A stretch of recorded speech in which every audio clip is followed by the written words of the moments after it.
I've seen so much blood in the toilet that I look down and I think, how am I still going? How dare you get a bad sleep? How dare you eat pizza? I'd go to the bathroom and I'd come out and I'd feel like this, just a shell of a person. Today, I wanted to talk about the ways that ulcerative colitis has changed the ways that I see the world, the ways that I behave, and the ways that I look after myself. My name's Jacob and I've been diagnosed with ulcerative colitis for 10 years. And over that time, I've been able to deadlift 240 kilos, build a physique and body that I'm proud of, and get in the best shape of my life because I strive to thrive with inflammatory bowel disease. So the main thing that I can think of that ulcerative colitis has completely changed the way I think is how bad, unhealthy decisions affect my body. It's almost as if with inflammatory bowel disease, bad decisions have an accelerated impact on my body. So for instance, if I go out and I have some pizza,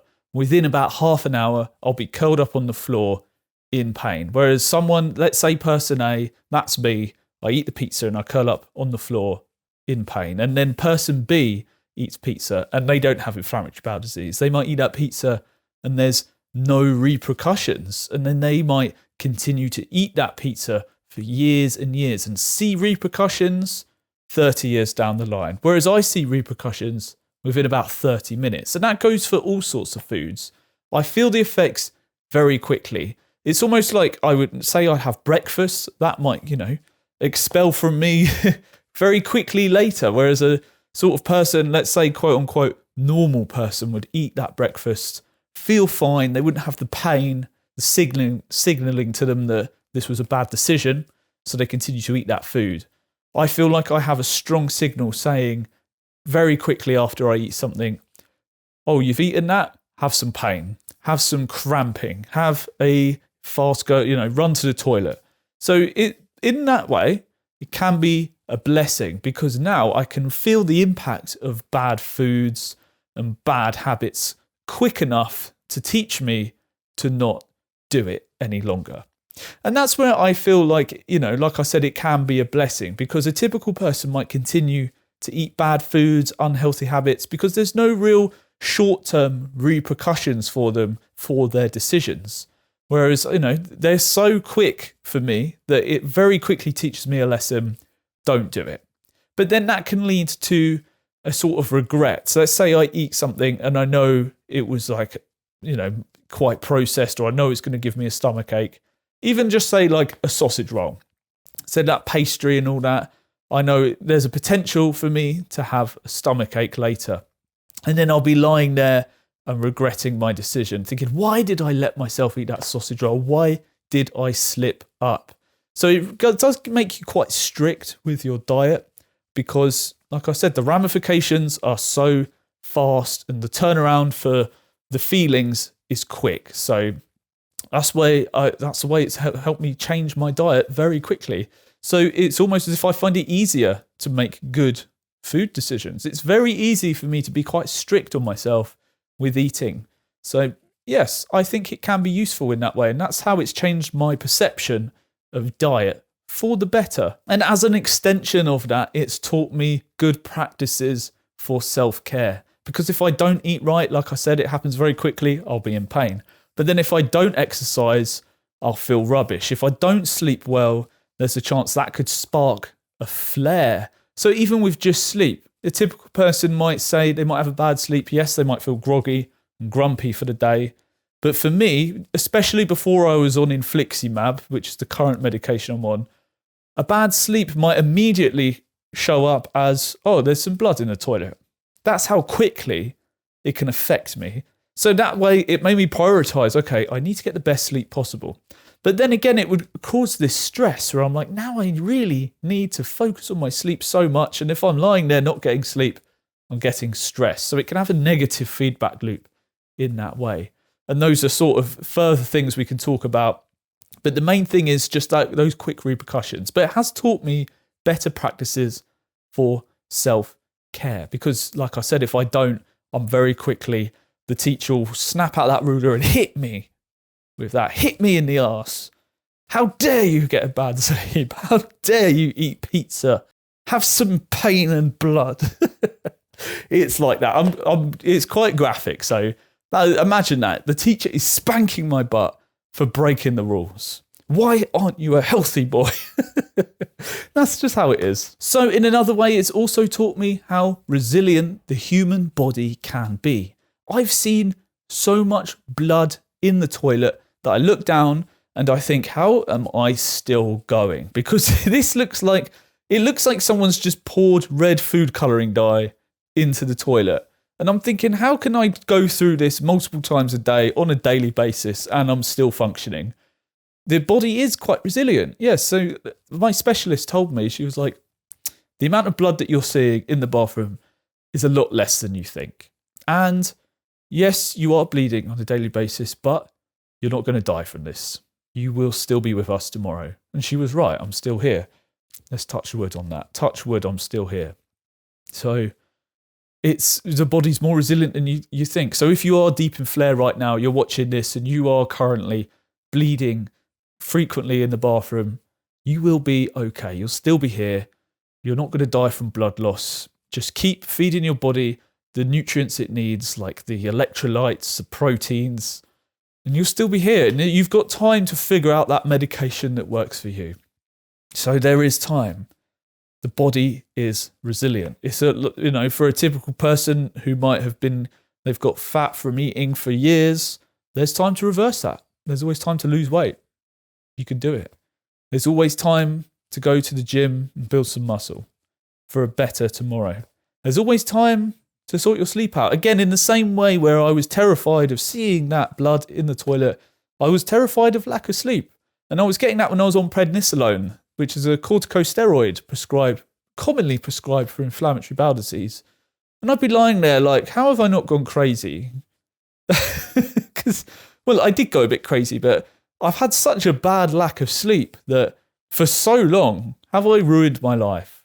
No, I was able to reverse it by focusing on sleep once I was better. Or not even once I was better.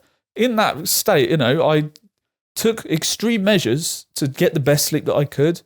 And now that I'm currently not flaring, touch wood, I still focus on sleep and I still do those things. They're foundational. But your body is resilient and you can turn around these bad situations and you can feel better. It just will take time. But in the same way the body is resilient, it's also fragile. Like I was saying, those foods affect me very quickly. So looking after yourself is of utmost importance. You should always be looking after yourself as best you can, even if you are in those flare states. Like when I was in my flare, when I was in the darkest, deepest flare of my life, I still made conscious food choices. So here in the UK, there's a form of oats you can get called ready brek, and I was fortunate enough to be okay to eat oats. So I would eat this ready brek, and the reason why is that it was fortified with vitamins. And I know it's probably not the best thing to be eating, but it's very bland. They say when you're flaring, eat bland, almost just like grey goo. Eat bland foods. Ready brek was the blandest thing that I had. So it's just oats that have been crushed down into a fine powder. So it's like you just pour some powdered oats and it's fortified with vitamins and minerals. So I thought as long as I'm eating that, I'm refueling my body with the vitamins and minerals that it could need.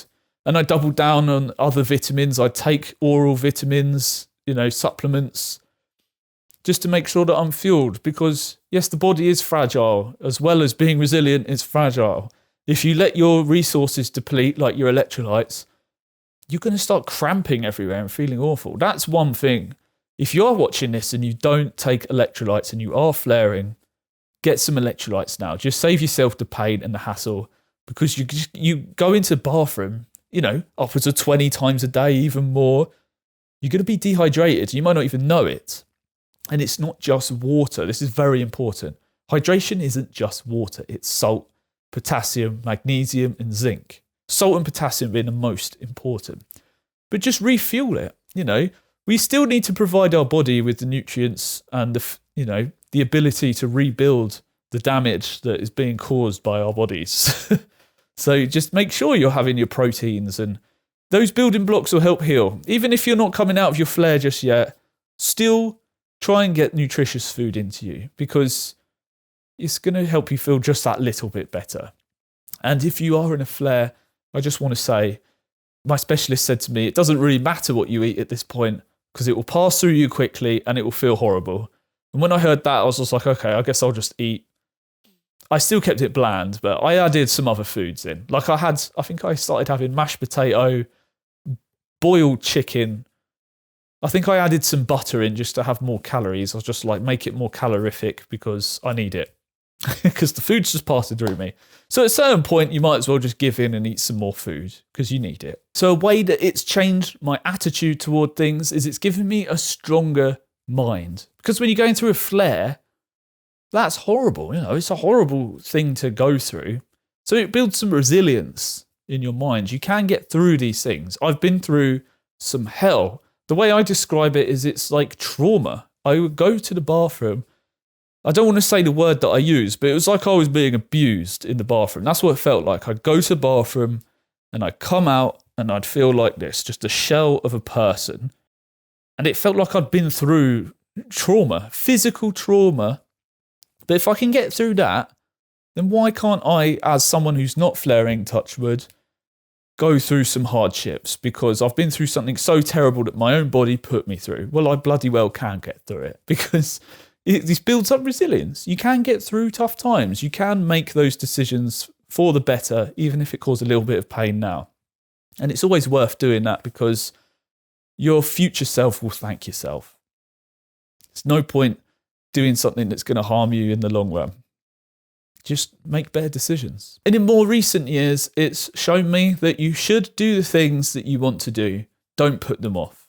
I don't know if that's just because of the age I am. I'm in my 30s now, and I think time is going pretty fast. So why not just do the things you want to do? Because time is not going to slow down. It's not going to stop for you.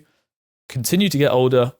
You might flare again. So do the things you want to do. Even if you are in flare, like do something that is towards your dream, because why not just start now? Give yourself something to focus on that isn't pain and suffering. For me, during my flare, that was playing World of Warcraft.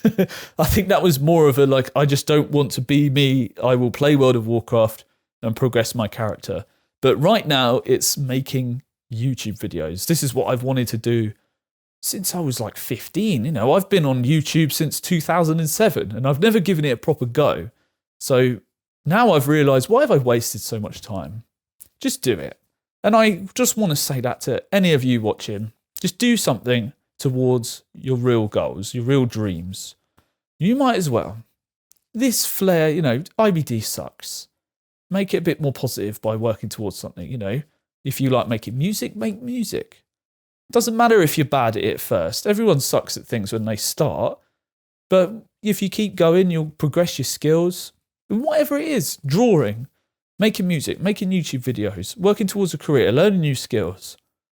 There's no time to waste.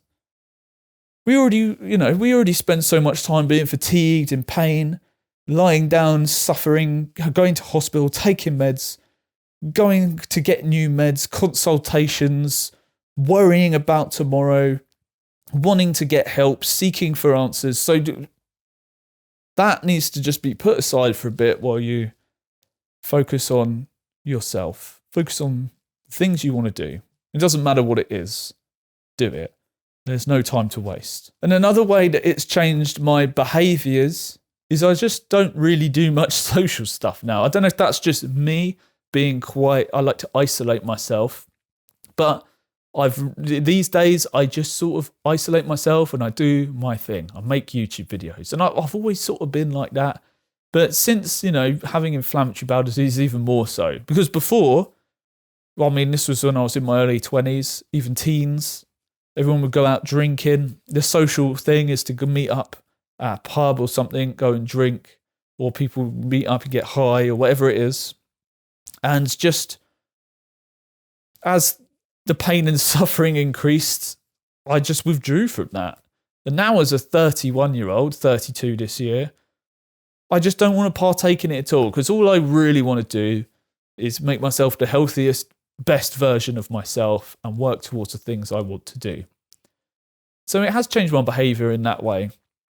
who knows, if I didn't have inflammatory bowel disease, maybe I'll be out there. Maybe I'll be out there drinking, degrading my health, not working towards my goals. So I think, in a way, ulcerative colitis was the wake-up message I needed to get myself on track, do the things that I was destined to do, because I was wasting my opportunities in life. I have wasted many opportunities in life, not fulfilling my deep goal, which is just creating content. It's been what I've wanted to do since I was a kid, since I was given a little camera. This was, I think, just maybe 2005. I had a little camera and I'd go out, film my friends skateboarding, and I wanted to make this whole film. I called it the Mini Camera Project. It was like a little Nikon camera this big, filmed in 240p, pixelated footage. I wanted to make videos from the start, And now I'm actually doing it. It's like I've waited so long. I've wasted so much time. And it took having a life-threatening flare to really set me on the path to actually do the thing I want to do. So don't waste any more time and do the thing that you want to do. So anyway, if you enjoyed this video, please consider subscribing to the channel. I've been really enjoying making these videos for you guys. The channel has been growing fast. I mean, just like a month ago, I was at 20 subscribers, and now we're reaching to 200 subscribers. That is amazing. And I've just started this morning. I made a Discord channel because I want to get you guys the opportunity to talk with me, talk amongst yourselves, share the ways that you've improved your life, the things that you're worried about. We can answer your questions. Any questions you have for me, I could make videos on them. You can talk to me, and I want to do podcasts with you. How have you overcome your bowel disease? How have you overcome this? We can talk. We're going to make lots of content. We're going to share our experiences. I think it's just going to be a really good time. So I'll leave a link for that in the description as well. Thank you so much, and I'll see you in the next video.